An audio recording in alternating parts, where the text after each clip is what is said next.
kelmayaptimi? Jizzax viloyati Sharof Rashidov tumani Kuyovboshi mahalla aholisi tomonidan daydi itlar farzandlarimizni tishlab jarohat yetkazmoqda sarlavha asosida murojaat kelib tushdi. Qayta tishlab ol. Ko'zini qayta ko'zini. Ko'zini qayta ko'zini. Tutdimi? Aynan. 15 fevral kuni tishlab oldi. Obedda soat 12lar edi.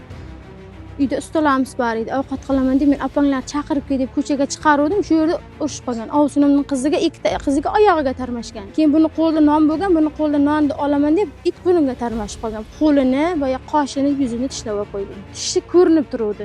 Mana bu ichida joq tishlar ko'rinib turibdi. Bunaqa oqib, mana men uni birinchi ko'rganimda kallasi yorilib nimadir oqib kelyapti deb o'yladim-da. Faqat menga hech narsasi kerak emas. Itini yo'qotsin bo'ldi.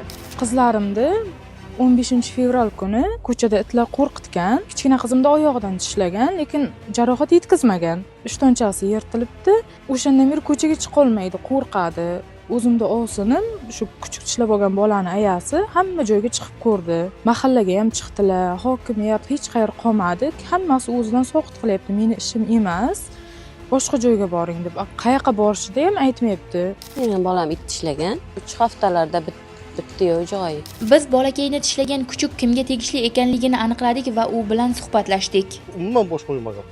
O'zi bitta mana bu qo'shnining mototsiklga yurardi xolos. Umuman avolimga odam keladi, mol keladi, unaqa tushunmas edi. Hamma hayron, lekin eshitgandan keyin haqiqatan bolasini topib olgan ekan. Shundan keyin men xo'sh senga iting shunaqa bo'lganmi deydi. Kecha lekin ularga telefon qildim. Veterinarlarga o'shanda ham lekin ukol-pukollarni qilib ketgan edi o'sha paytda el qatori. Kelib olib ketsa ham qarshi emas. Ko'chamizda mana shu yerda kechqurun bitta ham so'mka qilib ketsalar bo'ladi. 20 tasi yuradi. Hayditlar. Hayotda ko'pda.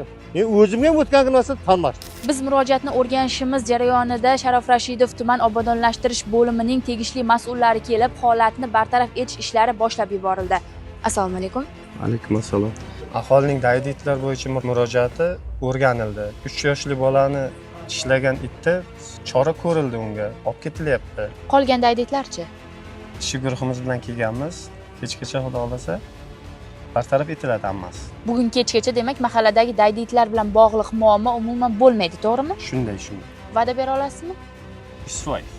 O'g'limda kuchuk tishlagandan keyin chiqmagan joyim qolmadi 1 oyda ichida. Hamma joyga bordim, hech qaysi bir natija bermagandan keyin mana shu millat ko'rsatuviga chiqib, jurnalistlarga chiqib, murojaat qilgandan keyin rahmat shu kishilarga bir kunda hal qilib berishdi. Obodonlashtirish xodimlari ham birga kelishib, mana kuchuklarni uni qilib, mashinasiga ortib olib ketyapti. Bu kishilarga ham katta rahmat. Millat dasturi zo'r. Katta rahmat sizlarga. Ishlaringizga omad. Rahmat. Demak, millarda yana bir natija. Bizning murojaatimizni e'tiborsiz qoldirmay, bir kun ichida hal qilib bergan mas'ullarga o'z minnatdorchiligimizni bildiramiz. Demak, millar natijalar qilishda davom etadi.